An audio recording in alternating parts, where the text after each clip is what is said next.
Good morning, everyone. Betty Bear from Betty Bear's Nomadic Travels, and I am finally on the road. Not in my new truck and not in my tiny cabin, but let me show you what I got. I'm going to go for a couple days and get out of the heat. It was 92 yesterday, supposed to be 94 today. So let me show you what I'm taking.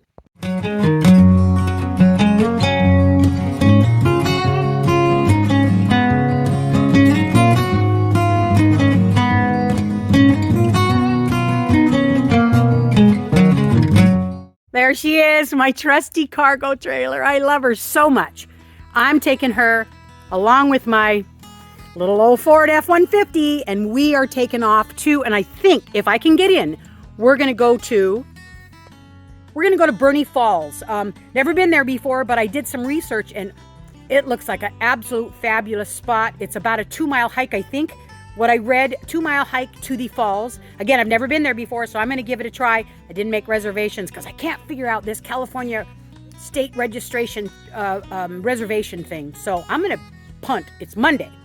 My truck is not supposed to be ready until Friday, so I think I got a couple days to hang out and enjoy a little bit of cooler weather and alone time. So let's get the rolling, guys.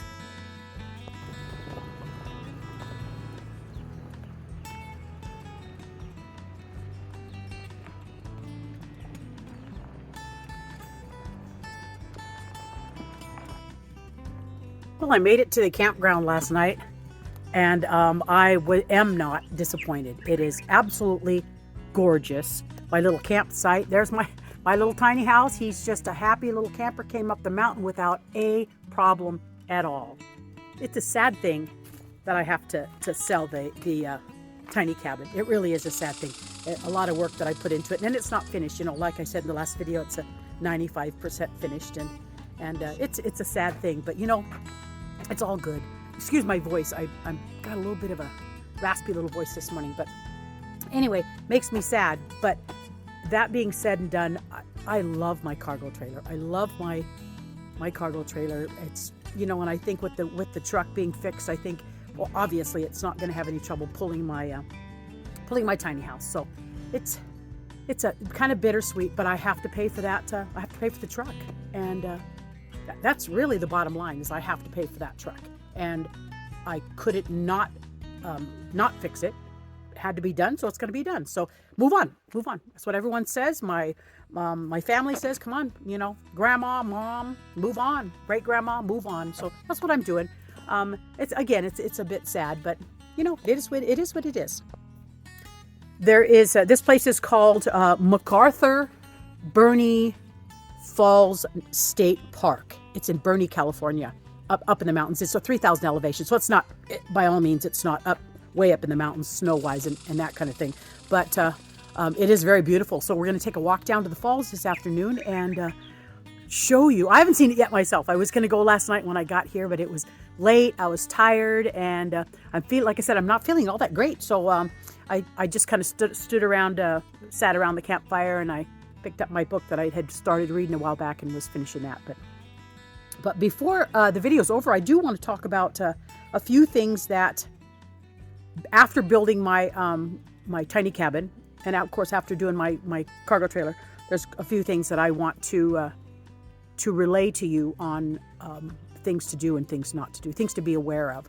Because the cargo trailer was, I mean, it's really actually, besides it's so old, it works really well because that's what it's meant to do. It's meant to drive around. But my cabin was not. So I wasn't quite prepared for all the things that I had learned on that kind of a thing. So this afternoon we'll kind of touch base a little bit and talk a little bit about what you need to be aware of when you are building whether it be a cargo trailer or whether it be a stick built or a aluminum framed, or however you want to build a tiny cabin on wheels. The wheels thing is what, you know, that's the thing you need to be aware of, is the wheels thing. If it's not on wheels, then it's like building a house. You know, you just park it somewhere, put a little foundation underneath it, and whether it be 6x6s or whatever, you know. But when it's on wheels, there's a lot of things you need to be aware of. So we're going to talk about that this afternoon. But in the meantime, I want to tell you that being by myself last night, I miss Burney. You know, I know that sounds dumb. I know it sounds dumb. Burney's up at the cabin. And I didn't have any room in John's truck to put Bernie, and Bernie said, I'll just stay here and guard the cabin. So anyway, but I did miss him because as silly as it sounds, I talk to Bernie a lot. I know that's weird. My kids think it's weird, but I'm weird. So anyway, I did miss Bernie last night. It makes me sad that I left him up there. But he's going to keep an eye on the cabin. And so far, after I talked to Steve, the guy up there, he said everything's fine. So anyway, well, let's go take a walk down to the river. Listen, this is what I miss really bad. There's a bunch of little happy little squirrels out here. Oh, Bernie would just have a fit. Oh. This is what I miss. I miss this. Last night was so quiet. I mean, it was eerily quiet. That's so cute.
Well, we finished our 1.5-mile jaunt, Burney Falls and Burney Creek.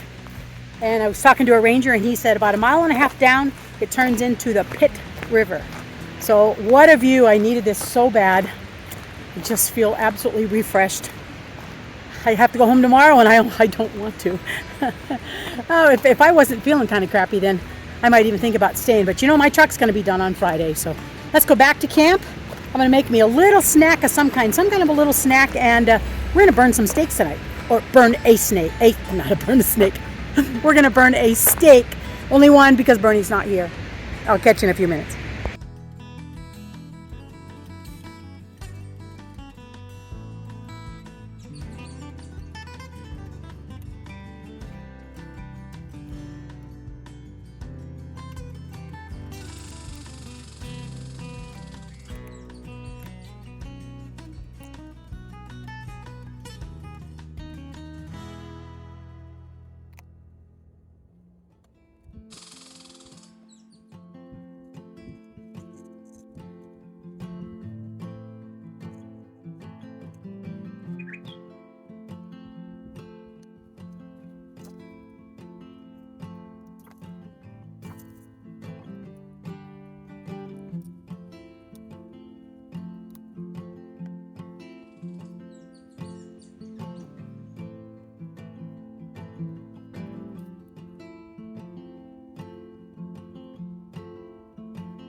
I've got my mushrooms cooking for the steak, and out there,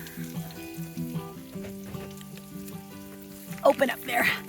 Out there you can see my steak is cooking, and it's 24 to 5 to 6 to 7, so one more minute on that side.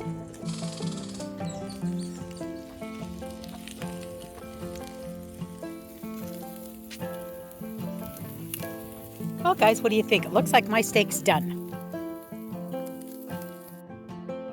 There it is, guys. There's our boneless ribeye steak, mushrooms, and a little garden salad, my little cocktail. And this is so funny because everything is in my tiny cabin up north. All my utensils, all my toilet. I very much am a minimalist today, or these last couple days, because I don't have anything here. You know, we talked about that earlier. Everything is in my cabin to transport up to Washington, so I don't have anything. So there's my knife. And there's my knife, but I did bring what I needed, just the food, the minimal food that I needed. I did bring that, and I'm going to enjoy my dinner. And after dinner, let's talk about those few things what I have come up with that after building my cargo trailer, and then after building that tiny cabin. Let's talk about the things that I think. Of course, that's not all of them. There's a million things to think about when you're building something on the road like that you're not only worried about your safety, you're worried about other people's safety. You don't want something flying off. You don't want something coming apart. There's a million things you got to worry about, because it's not just you. It's just not you. It's a million other people that you have to worry about. So I'm going to finish my dinner, and then let's talk about it. Well, I have to say my steak was really good. Steak was really good. It was one of those bag salads, so the salad wasn't as great as the steak was, but mushrooms are good, steak was good. So anyway, the first thing I wanted to talk about, we're going to talk about, and again, there's a million things you got to worry about, but I came up with 5 pretty good things that you have to worry about when you're building out something that you're taking on the road, whether it be a cargo trailer, whether it be a box truck, whether it be a minivan, whether it be a tiny cabin, whatever it is. There's a lot of things to worry about. And I think one of the things you need to worry about is the weather. I mean, you got to worry about, because it's going down the road. And this is one thing that I just didn't even think of. But with my cabin, you worry about going down the road, and your truck is here, and your cabin is here. Let's say your truck's here, your cabin is here, and you're going down the road like this. The wind and the rain is going to hit right here. I don't care what it is. It's going to go this way, this way, this way. So you got to worry about the wind, and especially the rain, the damage it's going to do in your new build that you're going to have to worry about. So that was a challenge for me, and I got it, but it was a challenge. So that's one thing you got to remember. And you got to remember that because it's not stationary, that it goes down the road like an earthquake. And they say it's a 7 point, I don't remember what the statistics are about, going down the road, but your whole inside of your vehicle, the whole inside of your new build is going to do this the whole time you're going down the road. Unlike your truck, where your truck is with suspension, it's made to do that. And so it kind of goes like this, but that back of that little thing's going to go 100 miles an hour. So you got to make sure everything's tied down back there. Make sure you got bungees on everything. Make sure that your doors are going to stay shut. Just all these things you got to make sure. But the main thing is that weather, is that rain. You got to make sure that your truck and your trailer here, you got to make sure that rain's not going to get in there somewhere. And that's one of the reasons why I didn't put a window in that front, because it does look a little bit plain, I guess you call it plain. But I did that because I didn't want any way for any little bit of rain to get in there. So that's the first thing. And number 2 is, if you watch that video back when I had my cargo trailer, and I got that flat tire, and it was mortifying to me because it'd been more than 20 years since I've changed a tire. And I put the spare on, which I did have a spare. I put the spare on, and it was flat. So it was pretty mortifying for me. So I'll put the link in that video down below so you can take a look at that. But I was distraught, and as being an older person, and I'm turning 66 here very soon. So I'm excited about having another birthday, but not really. But anyway, I didn't know if I could do it. And, the part of you that comes out when it's in a dire situation, it comes out. You do it. And because you have to. where I was at, there was no cell service. I couldn't call AAA. I had to do it. And I did. I made it work. But you got to worry about your tires. You got to make sure. And you know what? I think I did right on this one. But I had 4 brand new tires. 2 trailer tires, 2 brand new trailer tires, and 1 spare, brand new, never been on the road. And for some reason, and a lot of comments, some of you guys commented because I went up and down the mountains, it deflated, but it wasn't all the way flat. But when I put it on that cargo trailer, it went flat. So it shouldn't have went that flat, but maybe I could have milked it, a little bit farther. Maybe I could have made it work. But that's one of the things you got to worry about is you got to have good, not just good, cheap, generic, whatever tire. Oh, the cheapest tire you can put on my truck. Don't do that. Don't do the cheap, generic, whatever you got that's cheap that'll get me on the road, because you're gonna regret that decision. So put some good trailer tires on your tow trailer. Put some good tires on it. Make sure you got a spare. That is, I think, one of the most important things, because and I only have a single axle on this tiny. In my new cabin, I have a double axle, so I have 2 3,500-pound axles. But with this little cargo trailer, I got 1 axle. So when that tire went, I went like this. But I knew right away I had a flat. I could feel the difference when you're driving something. For as long as you drive something, you know immediately when something's going on. I knew it, and I pulled off as soon as I could to get off the highway and off the main highway. And that's another thing: get off the highway. Get off as far as you can get, because you got. And I'm not going to call them idiots, but they're going to kill you if you don't get off the road. So that's number 2. Number 3, and I think this is important, and I didn't realize that, because in my tiny cabin I don't have that, so I'm going to put them in there. But because I don't have my solar generator, I don't have a gas generator, I don't have a solar generator, I have no way to power anything in my cargo trailer, because my energy, my 1,500-watt solar generator is in the cabin, in my tiny cabin up north. So I don't have any way to power anything. So I thought, I'm taking off. I don't care. I'm going to take off. I have to use lanterns. Well, I'd forgotten that I put a few of these little puck lights, the battery-operated puck lights. I got one here above my bed. I got one in the bathroom. I have a main one up above there, which is really a light. It's got its own little remote, but it's got its own solar panel up above there. And so it's about that big of a solar panel, and it's the only light that I have really that's solar operated. So, I literally am lit up. Not like a Christmas tree, but I'm lit up. So I noticed that last night, and I thought, how am I going to see in the dark? So I was thinking about getting my lantern out and all that stuff. And I thought, you dummy, I've got all these little lights in there. So I have one above the bathroom. I have that big one with the solar with the solar panel up above there. I have that main light up there, and then I have 2 more little bitty clicky puck lights, and they saved me last night, so that's good. So if you're thinking about and you know what, I don't have that in my cabin, my tiny cabin.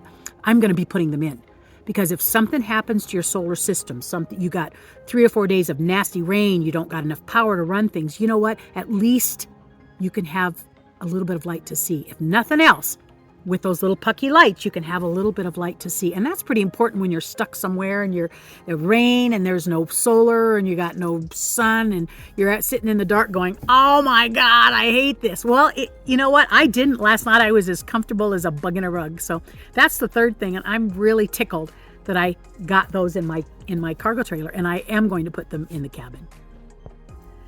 Okay. This is number 4. This is safety-wise, I think one of the most important things to think about is that if you have a 2-inch ball on your truck, and your trailer is a 2 5/16, I think that's what it is. That's not the right size. You have to make sure that ball is going to fit snugly on your trailer. Don't scrimp on that one. And the shaft, you've got a ball here, and then you've got the shaft this way that you screw that little nut into, and that hooks to your hitch. Well, make sure that shaft is the right distance around. What do you call it? The width, because there's 2 different sizes. So you can have a skinny shaft or you can have a thick shaft. Make sure that whatever shaft and ball you have will fit on your hitch is the right one, because nothing worse than going down. And I'll tell you what I'm thinking. John and Tina, my daughter and son-in-law, they rented a U-Haul trailer, and they were in San Francisco with my granddaughter, and he didn't return the trailer. So I said, John, do you want me to return the trailer? And he said, well, yeah, if you want to, Grandma, you can do that. And so I said, okay. So it was one of those old-fashioned, kind of a goofy looking one, and I'd never done that before. So I thought when I put it on, it was one of those cranky things, you got a little crank, crank, crank, then you jiggle it around, you crank, crank, crank, and that little thing that catches that ball kind of goes like this, and then it hits snugly on that thing. I didn't have it hooked up tight enough. And it's funny because I went down the hill of their house, and there's a stop sign right down. I went down the hill, and I thought, I got out, jiggled it around. I thought, okay, I did it right, because I'd never done that kind before, and I did it right. So, well, I didn't, because I went down the road. I was going down the road. It was bouncy, bouncy, bouncy. Next thing you know, that U-Haul trailer went right up into the wheel well of John's truck, smashed the whole side of his wheel well in, and I thought, oh my gosh, I didn't have it right. So, in essence, because I'd never done that before, I should have not did it. I should have said, John, I looked at it, and I'd never done this kind before, and I shouldn't have done that. So, and don't do it. Because if you don't know what you're doing, if you don't practice enough to know what you're doing, you're going to get it wrong. And if you get it wrong, you're going to go down the freeway, and you're going to have it wrong. I remember my ex-husband and I, he was a heavy equipment operator, and we were going down the road, and it's the pintle hitch one, that great big long trailer that hauls heavy equipment. It's called a pintle hitch. And he was going down the road, and we're driving down the freeway, and he looks over to this guy next to us, and his pintle hitch wasn't locked. And so he's going, oh my God, his hitch wasn't locked. And so I'm going, can't remember what he told me to do, but I went something like this or something like that, and I'm trying to get the guy's attention. Whatever he told me, my ex-husband told me to do, he stopped and he pulled off the side of the road, and the whole time he's going, oh, thank you, because he didn't have that pintle hitch hooked. Don't let somebody distract you. Don't let somebody come and say, oh, your house is so cute, show me around. If you're doing something when it comes to hooking that trailer to your truck or to your car, you say, just a minute, let me get this finished. Don't stop, because if you do, you'll do something wrong. Don't stop. That's important. Get your ball right. Get the right size ball for the right size hitch. Make sure it's on there right. Make sure your chains are on right. Make sure you've got it locked. Make sure, because it is going to be a giant disaster if you don't. And that's a big one. Okay. This is number 5. This is the one I enjoyed even thinking about. I spent 20, 30 minutes just thinking about this particular part of when you build a cargo trailer or when you build a tiny cabin, which is mine's up north. You need to enjoy yourself. Build it so you can enjoy it. If you are not familiar with pulling a giant tiny house, don't do it. If you're not comfortable in saying I'm going to enjoy this, don't build a giant tiny house. Build a little bitty one and then work your way up to another one. So, I think the most important thing when you're building out something, whether it's a cargo trailer or whether it's a tiny house on wheels, whether it's a stick built, whether it's aluminum framed, whether it's a steel built, whatever you do, you need to enjoy the experience, enjoy what you're doing, enjoy making decisions, enjoy tearing it apart, putting it back together, and enjoy that, because you can stress yourself out so bad that you'll make yourself sick.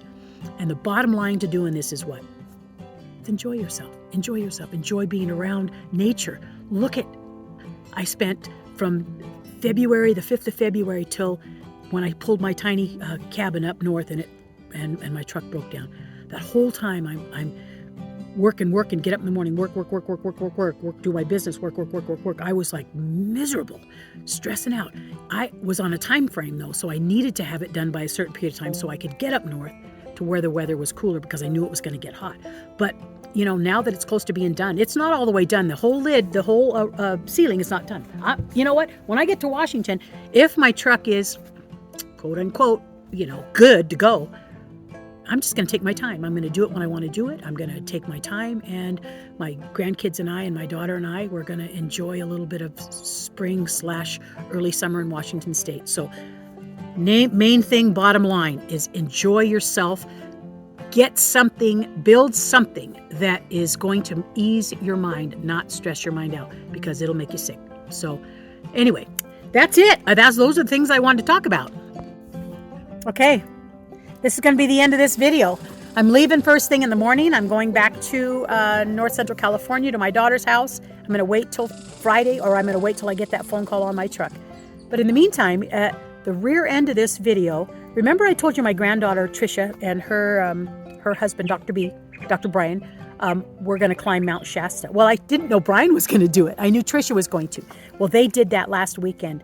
And I'm going to put a few pictures of their ascent to Mount Shasta. It was brutal. She said, Grandma, I'll never do that again, but I made it. And that's the bottom line. She made it. So I want to put a couple of pictures in there because you've seen her in a few of my videos, and she's such a good girl. So, and Dr. B, he made it all. He made it all. And he didn't practice. He didn't do the hiking thing like Trisha did. She was constantly hiking, and her and I were going places, but Dr. B made it. It's like, I don't know how, but they made it. But sunburnt, she came over the day after they got back, and her face was burnt to a crispy, and she says, you ought to see Brian. He's a mess. Anyway, that's going to be at the end of this video. So if you can, and if you want to, stick around to the end of the video. In the meantime, I'll give you a thumbs up if you would, please. Hit that bell icon, subscribe to the channel if you already haven't. And if you made it this long, I'm so excited about being out here. I feel like I'm going blah, blah, blah, blah, blah, blah, blah. But if you made it this long, you guys, thank you so much, each and every one of you. I appreciate you so much. Oh, and by the way, I wanted to let you guys know also that after my last pity pot video, after my last pity pot video, I got a few more thanks from people, a little financial thanks from a few people, and I'm gonna put their names on the bottom of the screen. I want you guys to know, man, oh man, I thank you so much for your help. Thank you so much for helping the diesel prices and helping me get out here and enjoy myself. I appreciate you guys. I really, really do. So don't think I forgot about you. I absolutely didn't. So I'm going to put your name down here. I'm going to let everybody know who you are. So I appreciate you. Catch you later. Bye.